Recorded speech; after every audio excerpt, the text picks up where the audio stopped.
Hey guys, and welcome to Truth with Hannah. Hi everyone, and welcome back to Truth with Hannah. I hope you are all amazingly fine. I have been gone for a really, really, really long time, and that was not my intention until it became my intention. So let's talk about it. So I originally stopped this channel, which I never intended to stop it forever. But I originally stopped because I was doing my graduation project, which I left for last minute, and so I had to dedicate all my time into this thing. And with all my time plus a lot of God's help, I was able to accomplish it. Glory be to God. So hopefully I'll put some pictures up. It was a fashion course, and then after that all ended, I was like, okay, yeah, good. Like let's get back to this channel. And then my mic was broken, which was horrible. And then my storage finished, and I was like, you know what? Maybe this is a sign that I should stop. But apparently it wasn't. So, apparently it wasn't a sign. But after all those things, I just lost the motivation to continue. And without being true to the name of Truth with Hannah, I was just like, I'm not trying to spread my problems online. Okay, here's the thing about this channel as well. I go through seasons, right?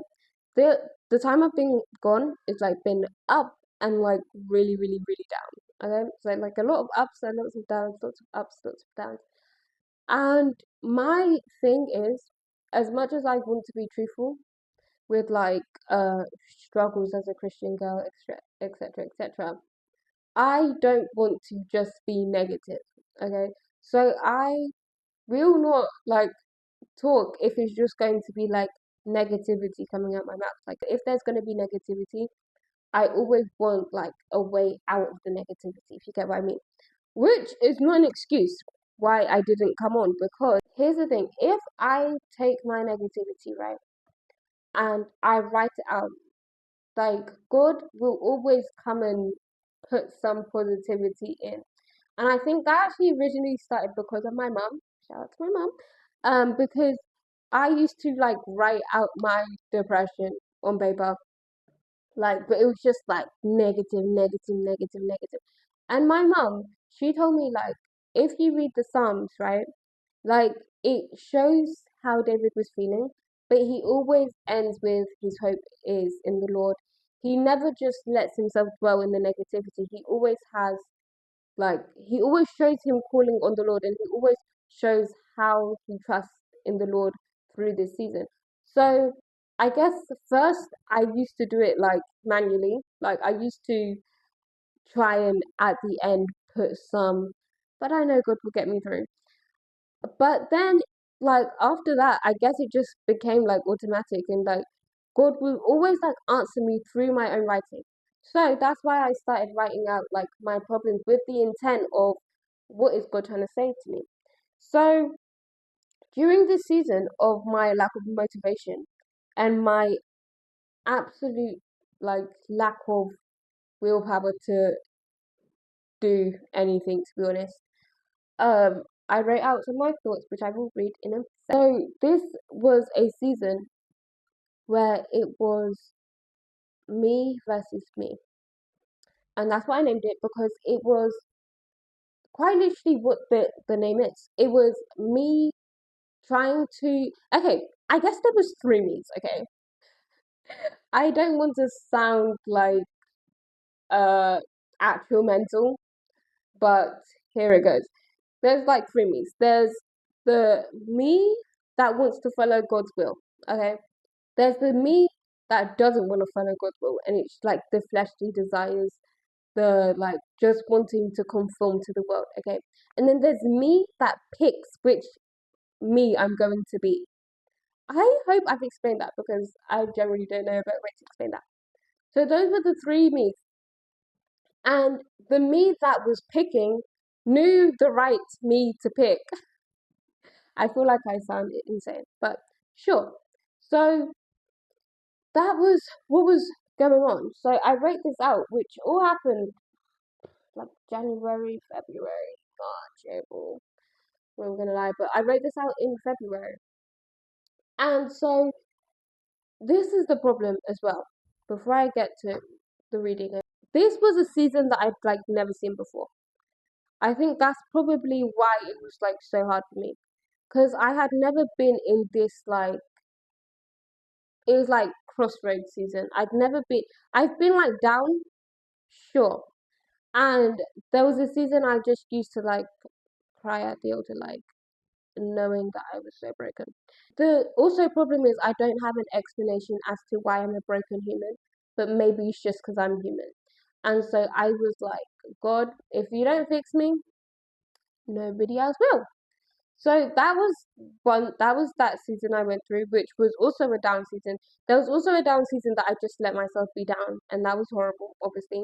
But this was a season that I generally couldn't see like left or right. Like I knew it was best to pick following God's will, but for some reason I was like, I am not seeing any results, which is why I just know this was like a tactic of the enemy. Because if I compare, okay, here we go. I turned 18 in December. If I compare 13-year-old me thinking about what I will do when I turn 18, okay, my plans for 18 were my plans for 18 were just, should I say 18 and above? My plans for 18 were like crazy, okay? I was like, church, see you later. Prayers, see you later. I just don't think I actually had an idea to do anything good with my life. I was like, once I turn 18, I'm my own person. Like, ain't nobody gonna get me in check. That was my plan for 18. Now that I've actually turned 18, like my main priority and my main plan, make it to heaven, y'all. Like, not miss my calling is one of my biggest things. Do I seem like that all the time? No. But I'm working with that. And make money the right way, obviously. Making money, following God's will is now my plan for 18. So I'm reaping the results of walking in the straight and narrow, which just a lie from the pit of hell, quite literally. But boom, how did we get here? Because what I wrote out was me versus me in the aspect of lust, right? But how did it all get to even lust in the first place? So all these feelings, not lustful feelings, just all these feelings of I'm not good enough, I'm not gonna make it, I'm really struggling. This is work with my work, this is just with my spiritual walk, this is with just feeling okay as a person. I was just like this, like I don't even know what's happened, but I just can't do this anymore. And it's like I just need to restart life. That's what I wanted to do. Like, where is the restart button on life? Because I need to restart because clearly I missed something. So that's what I was going through. And then boom. After those thoughts, I was just like, instead of me to pour it out onto God, I was like, I'm gonna find someone and pour out my feelings on them. But then again, I was also like, I've committed myself basically to being single until God gives me someone. So this is where like me versus me started. If I've not said that, we're gonna have to 5 million times. So here I am one day at like 1 a.m. sitting down, just battling with my feelings, battling with my emotions of like everything is just reaching its climax. And I want to clarify this. There was no uh significant change that happened in my life. No like major life event happened. This just sprang itself on me when I least expected it. Okay? And so I was 1 a.m. thinking about my life one day. And so I was like, okay. And I was like, let me just pray and lay this down at the foot of the cross. So I walked up and down my corridor, praying, praying, praying, silence every voice, etc., etc., etc. And then I was going to watch the preaching sermons of Philip Anthony. Shout out, I like that guy. Kind of just came on me like, no, like just sit and wait with God and see what He wants to tell you. But sometimes I realize that I try and rely on people to give me the right words to fix me, basically. And so sometimes I just try and sit with God and see if there is something that will come to mind to help. And so I was sitting, and it's like, okay, like, right. And so I wrote, and this is what I wrote concerning lust. Okay, I'm going to just read it, and I'm really bad at reading, so just bear with me. Did this start? Truth be told, I got tired of doing things right. I felt like my waiting was producing no good results. I felt like I wanted to be wanted and to be held, reassured that I'm loved, needed, and wanted. I was getting stressed and I wanted an outlet. It's dumb, I understand, but that's the truth. I started feeling as though I could have someone to rant to, someone to lean on, someone who was always there. But here's the thing. I know the truth. My waiting is not being wasted. My waiting is not a punishment. No, it's a blessing. In my waiting, God is preparing, molding, refining, and healing me to be just right. The best version of myself. Not for a husband, but for me and for his kingdom. And then in his timing, he will join me to the best man for me. A man that in my humanness I couldn't obtain. Lust is a distraction to what God is trying to do in my life. It's a voice that condemns me while making me feel that someone can heal the same things it's breaking. The dilemma.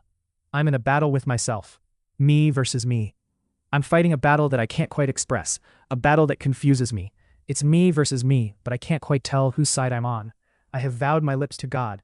They won't meet another's until I stand at the altar facing the man he handpicked for me, and declare that under God I accept to become one. That I understand the weight of allowing my body to unify with another and do not take that decision lightly. I'll understand the meaning of marriage, that I am first God's, my Father, and I am his temple. There is no access until he permits it so. I won't defile a vow I have made to God, but the part of me hates this understanding. It tries to reason with knowledge, fight with wisdom, its stand is weak, but it's backed with feelings and emotions. Voices that scream in my head and videos that play in my mind. I want to agree with this voice, but I won't allow it. Say that is nonsense. I've come too far to close to the finish line. But then I reply, where is the finish line? I can't be sure. I know which voice is right, the path that will lead me to the light. So why do I hate that it's there at times? Sometimes I want to switch off my conscience and allow myself to be free. The voice calls my conscience a prison and tells me this is not what I really want. I want to be loved and to be held. But the other voice projects a timeline, a video of sequences in my mind. I walk in my so-called freedom, but then I fall. Shame picks me up, then pain knocks me back down. I refuse to rise again, because I knew better. I knew it wasn't worth it, but I did it anyway. The voice tells me to open my eyes. This is not freedom, it says. And as I look, I can now see the chains. They are demons that hold them. They keep me enslaved. They hate me more than hate itself. It wasn't love they wanted me to pursue. It was the brokenness after. So you feel when you realize it wasn't love at all, when you realize it's a fantasy, an illusion. The voice tells me this is a warning, that choice is mine.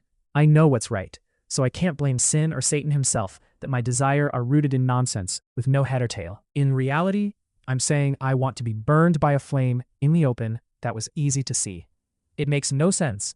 So in the end, I say, I choose to wait on the Lord, my comfort, my healer, and my God. It's me versus my flesh, me versus my bloodline, me versus me.